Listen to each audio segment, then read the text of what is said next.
The transmission arrived uninvited, its holographic projection shimmering ominously above the United Nations Assembly in New York City. The figure within was alien, a tall, multi-limbed creature clad in silvery armor that refracted the light in mesmerizing patterns. Its voice was a harsh blend of guttural tones and synthetic reverberations, translated instantly into every human language. "I am Overseer Threx of the Galactic Council," it began, its glowing eyes sweeping over the gathered human leaders. "Your planet Earth has been evaluated and deemed suitable for integration into the Galactic Order. As a developing species, you will offer tribute to the Council, half of your planetary resources and a consignment of 1 billion laborers. Refusal will not be tolerated." The room fell silent, the weight of the demand crushing the air. President Andrew Carson rose from his seat, his presence commanding even amid the chaos. A man of military lineage and unyielding conviction, Carson exuded a calm authority that steadied those around him. "We don't bow to threats," he said, his voice measured but firm. "Humanity will not be a servant to anyone." The hologram flickered, as if Overseer Threx was surprised by the defiance. "You misunderstand your position," it replied coldly. "This is not a negotiation. You will comply, or you will be annihilated. You have one planetary rotation to decide." With that, the image dissolved, leaving behind an oppressive silence. General Ryan Steele, seated nearby, leaned toward Carson. His face, lined from years of military service, betrayed a mix of concern and resolve. "Mr. President, we're severely outgunned. Their technology is light years ahead of anything we have." Carson turned to Steele, his blue eyes steely. "Then we innovate. We've faced impossible odds before.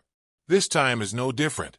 Dr. Calvin Bryce, a wiry man with unkempt hair and a perpetually distracted demeanor, interrupted, his voice tinged with excitement despite the gravity of the situation. "Their energy shields. Did you see the way the hologram interacted with our atmosphere? It's a clue. I'd need access to whatever tech they've left behind, but I think we can find vulnerabilities."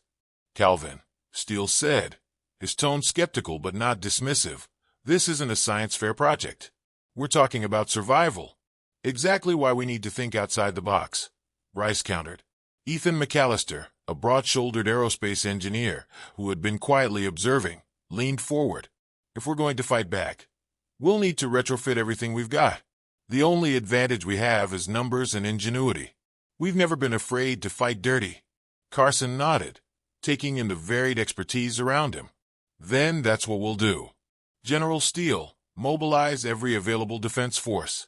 Dr. Bryce, coordinate with McAllister. If there's even a chance we can find a crack in their armor, I want to exploit it." As the room erupted into activity, a young soldier, Private Will Baxter, stood near the periphery, his fists clenched. This was his first assignment outside training, and already he felt the weight of the moment. He wasn't sure what his role would be, but he was determined to make a difference. The next 24 hours passed in a whirlwind of preparation. Around the globe, humanity braced itself for the storm. Steele oversaw the deployment of missile batteries, fighter jets, and ground forces, knowing full well they were inadequate. Bryce and McAllister delved into alien technology, salvaging fragments from a crash council drone. Even Baxter found himself assigned to a tactical team, his nerves taut but his resolve unshaken. When the attack came, it was swift and brutal. The Council's fleet descended in a coordinated strike, their ships blotting out the sky with their sheer size. Energy beams tore through Earth's defenses, reducing entire battalions to ash in seconds. Cities fell, their skylines crumbling under relentless bombardment. Through the chaos, Steele barked orders, his voice steady despite the devastation around him. "Redirect fire to Sector 7. Use the EMP launchers. We need to slow them down." His commands gave the defenders a semblance of focus, but it was clear they were outmatched. In an underground lab far from the front lines, Bryce and McAllister worked frantically. The salvaged alien tech had revealed something astonishing. The Council's energy shields operated on a frequency that could be disrupted with the right calibration. "We're close," Bryce muttered, his hands trembling as he adjusted a makeshift device cobbled together from Earth technology and alien components. "Close isn't good enough," McAllister growled, welding a final component into place. We need results now. The first field test was a gamble. McAllister coordinated with a nearby strike team to deploy the prototype disruptor against an alien assault craft. As the device activated, a pulse of energy rippled outward, and for a brief moment, the ship's shields flickered. Human artillery followed, striking the vessel and sending it spiraling into a fiery crash. The news spread like wildfire. Humanity had landed its first blow, a small victory but a vital one. In the White House war room, Carson watched the footage with a grim smile. They bleed, he said simply.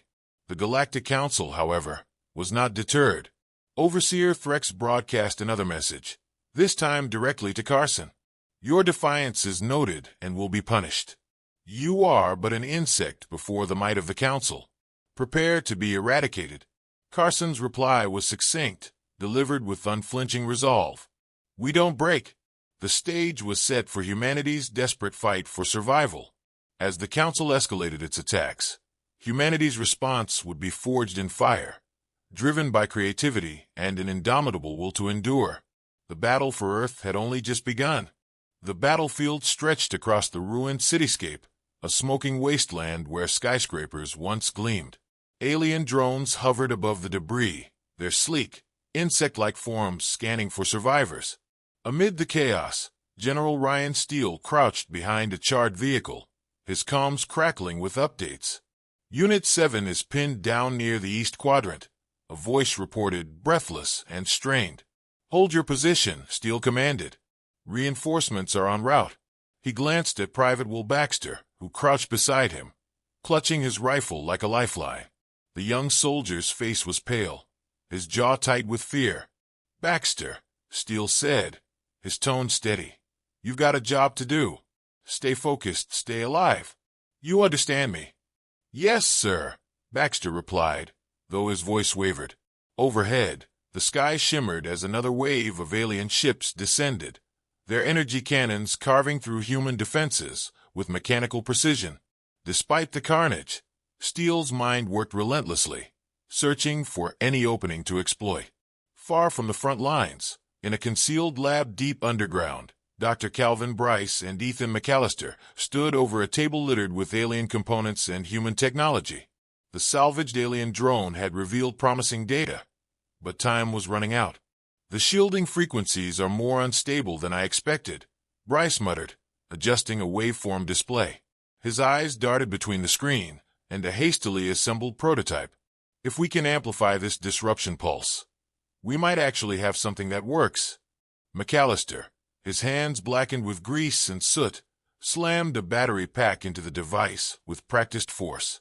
We don't need perfection, document. We need something that keeps those bastards off our backs long enough to breathe. Bryce hesitated, then nodded. Fine. Let's field test it. The first deployment was chaotic but effective. A squad under Steele's command carried the device into a skirmish, activating it as a towering alien mech advanced on their position. The disruptor emitted a sharp, oscillating hum, and for an instant, the mech's energy shield flickered and collapsed. Human artillery struck moments later, reducing the machine to smoldering wreckage. Back in the lab, Bryce and McAllister watched the live feed with a mixture of relief and determination. It works, Bryce said, his voice trembling with triumph. Good, McAllister replied, already reaching for the next batch of components. Let's make more. Meanwhile, in a darkened command center buried beneath the remnants of Washington, D.C., Jake Sanders studied a holographic map of the alien fleet's movements. The former Navy SEAL was unshaven, his eyes shadowed from lack of sleep, but his mind was sharp as ever. Their ships are too coordinated, he said, addressing a small team of intelligence officers. This isn't just advanced tech, it's a hive mind. If we can disrupt their network, even for a moment, we could turn this war around. An officer looked skeptical. And how exactly do we infiltrate a system that's centuries beyond our understanding? Sanders grinned, a glint of defiance in his eyes. We fight dirty, like always. Get me access to their comms array. I'll figure out the rest. The plan was audacious, bordering on suicidal. Sanders led a team of operatives on a covert mission to board a damaged alien craft. The infiltration was swift and brutal, the humans relying on stealth and sheer audacity to overcome the ship's automated defenses.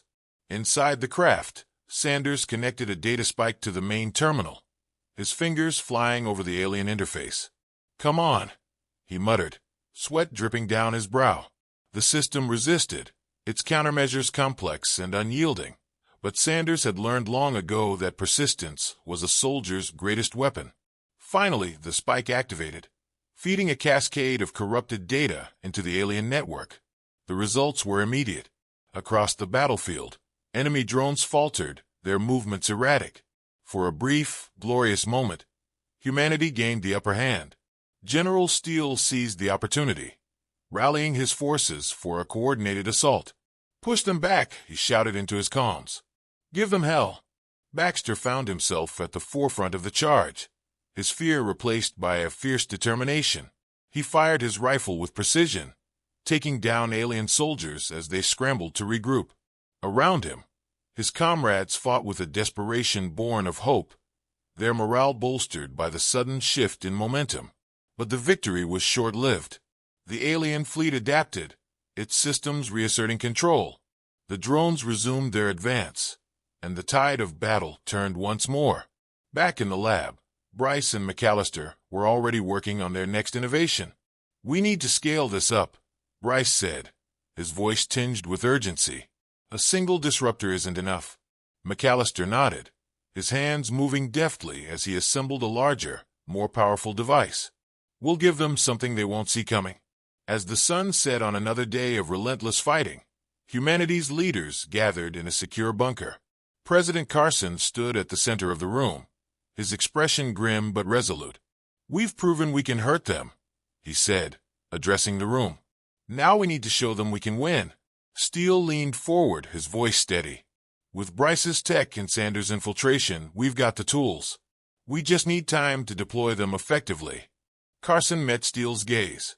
"Then we'll buy that time, whatever the cost." Outside, the alien fleet loomed, an implacable force bent on humanity's subjugation. But within the bunker, a fire burned, a refusal to yield, a determination to fight on. As the meeting adjourned, Baxter found himself alone in a quiet corridor. He thought of his family, his friends, and the countless lives depending on their efforts. Clenching his fists, he resolved to do his part, no matter the odds. Humanity had been knocked down, but it wasn't out. From the ashes of defeat, it was rising, stronger and more determined than ever. The war was far from over, and the next battle would decide everything. The sky above Earth's final bastion burned crimson, the air thick with the acrid stench of battle. General Ryan Steele stood atop a fortified ridge, his gaze fixed on the alien armada looming above. Every human stronghold had fallen except this one, and the Galactic Council's forces were closing in for the kill. Around him, soldiers scrambled to prepare, their faces grim but resolute. "How long do we have?" Steele asked, his voice steady despite the chaos. "Minutes, maybe less," a nearby officer replied. "They've started massing troops for a ground assault." Steele nodded, turning toward Private Will Baxter, who had proven himself time and again during the campaign. The young soldier stood rigid, gripping his plasma-modified rifle. "Baxter," Steele said, his voice carrying an edge of command, "hold this line, no matter what." "Yes, sir," Baxter replied, his jaw clenched. Far beneath the ridge, in the heart of the Resistance's underground command center, Dr. Calvin Bryce adjusted the frequency settings on the newly completed disruptor array. The machine hummed ominously, a lattice of Earth's scrapped industrial tech and salvaged alien components. "This is it," Bryce muttered, glancing at Ethan McAllister, who was covered in grime but wore a satisfied smirk. McAllister slapped a hand on Bryce's shoulder. "Don't blow us up, document. I'm just starting to like the view down here." "It'll work," Bryce said, more to himself than anyone else. He keyed in the final sequence, a surge of energy coursing through the machine. Over in the alien command vessel, Jake Sanders and his team moved through shadowed corridors, their every step calculated and silent. They had infiltrated the ship, using one of the few remaining hybrid spacecraft Bryce and McAllister had cobbled together. Sanders' objective was as ambitious as it was dangerous: plant a viral payload directly into the hive-mind AI controlling the fleet. Nearly there, Sanders whispered to his team as they approached the central core chamber. The walls pulsed with an eerie organic glow, the sound of alien machinery filling the air. Inside the chamber, the central core loomed, a pulsating mass of shifting light and liquid metal. Sanders approached cautiously, his heart pounding as he removed the data spike from his pack. "Cover me," he ordered, his voice calm but firm. His team took positions, their weapons trained on the chamber entrance. Sanders knelt before the core, connecting the spike to a node. A series of alien glyphs appeared, and he began inputting the viral code. Above the surface, the battle had reached a fever pitch. Steele directed his troops with precision, coordinating strikes to delay the inevitable breach. Baxter fought on the front lines, his plasma rifle cutting through waves of alien drones. "They just keep coming," someone shouted. "Hold your ground," Baxter roared, his voice carrying over the chaos. At that moment, Bryce activated the disruptor array. A massive pulse radiated outward, disrupting the shields of the alien craft above. Steele seized the opportunity, ordering all artillery to fire. The night lit up with explosions as alien ships, stripped of their defenses, began to fall from the sky. In the command vessel, alarms blared as the viral payload spread through the network. Sanders grinned, but his moment of triumph was short-lived. A squad of alien soldiers burst into the chamber, their weapons glowing menacingly. "Incoming," one of Sanders' men shouted, opening fire. The chamber erupted into chaos, human and alien forces exchanging fire in a deadly dance. Sanders stayed focused, his fingers flying over the controls. The spike beeped, signaling completion just as an alien soldier charged toward him. With a surge of adrenaline, Sanders grabbed his sidearm and fired, dropping the alien at point-blank range. "We're done here," he shouted, yanking the spike free. "Fall back." The team retreated, fighting their way through the ship's corridors as the viral payload wreaked havoc. Alien drones malfunctioned, firing erratically or turning on their own. On the surface, Steele's forces saw the impact almost immediately. Their formations breaking, an officer reported. "Press the attack," Steele ordered, his voice rising above the din. Baxter led the charge, his determination unwavering. He and his squad stormed forward, exploiting the enemy's disarray. For the first time, victory seemed possible. In orbit, McAllister piloted the last remaining hybrid spacecraft toward the alien flagship. Bryce sat beside him, monitoring the disruptor system rigged to the ship's core. "Think we'll make it?" Bryce asked, his hands trembling. McAllister grinned, his eyes locked on the target. "We've got no other choice." The flagship loomed ahead, its massive hull bristling with weaponry. McAllister pushed the craft to its limits, dodging enemy fire with expert precision. "Get ready," he warned. Bryce activated the disruptor, sending out a focused pulse that disabled the flagship's outer defenses. The hybrid craft crashed into the flagship's hull, embedding itself deep within. "You good?" McAllister asked as he unstrapped himself. Bryce nodded, clutching a portable disruptor device. "Let's finish this." The two moved through the wrecked corridors of the flagship, avoiding patrols as they made their way to the core reactor. Time was against them. The viral payload and disruptor pulse wouldn't keep the fleet disabled for long. When they reached the reactor, McAllister set the charges while Bryce calibrated the disruptor for one final blast. "How's it looking, Doc?" McAllister asked. "Almost there," Bryce replied, sweat dripping down his face. The charges were set, and the disruptor activated just as alien reinforcements arrived. McAllister held them off, his shotgun roaring with each blast, while Bryce completed the sequence. "Done," Bryce shouted. "Then let's move," McAllister yelled, covering their retreat. The charges detonated moments after they escaped in an emergency pod, obliterating the flagship in a fiery explosion. On the surface, Steele watched as the alien fleet began to retreat, their command structure irreparably damaged. Cheers erupted among the surviving soldiers, their exhaustion giving way to triumph. Baxter collapsed onto the ground, his rifle falling from his hands.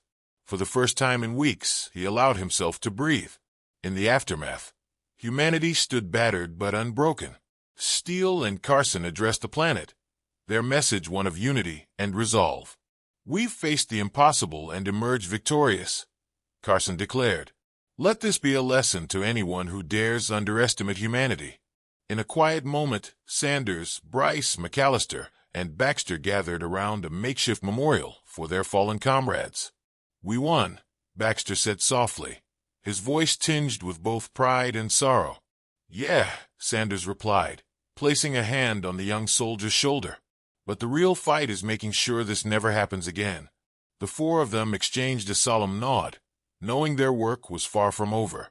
Humanity had risen to the challenge, proving its adaptability, creativity, and unyielding spirit. The stars would remember the day Earth stood its ground,